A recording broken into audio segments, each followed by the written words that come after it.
Wisconsin hammered by severe storms and tornadoes Tuesday night. In northeast Wisconsin, hundreds of emergency calls after high winds and heavy rain. And this whole tree just covered the roof and covered the house completely. I was so scared. Neighbors coming together to clean up the leftover mess.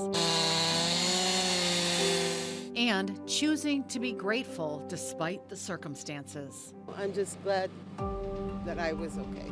Yeah, we're okay. And from my knowledge, all my neighbors are okay. Coverage of the spring storm tops Action 2 News at 6.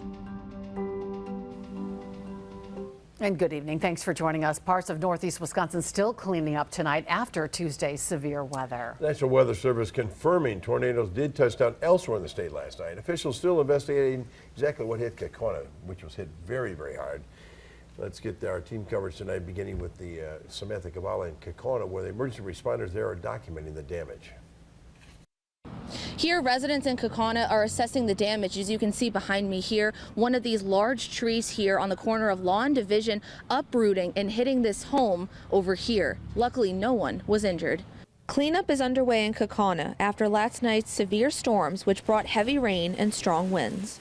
And all of a sudden I heard this big whoosh, and it was weird. And I took my dogs and we went downstairs, and my kids went downstairs. I was letting my dog out and it started getting really windy and raining, and I was a little freaked out, so I ran in the house and I closed all our windows, and all of a sudden the tree fell and the power went out.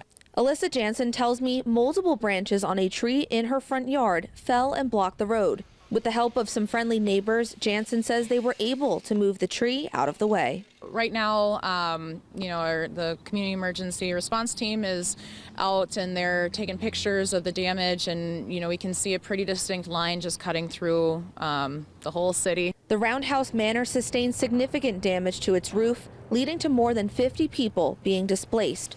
Mayor Tony Penterman says people were taken to Kaukauna High School last night. The Red Cross is helping those who need a temporary place to stay. We're in talks with Outagamie County Executive Tom Nelson, who is in talks with Governor Evers for some additional help to potentially put them up, because it'll probably be several weeks and maybe a month before they can get back into their location.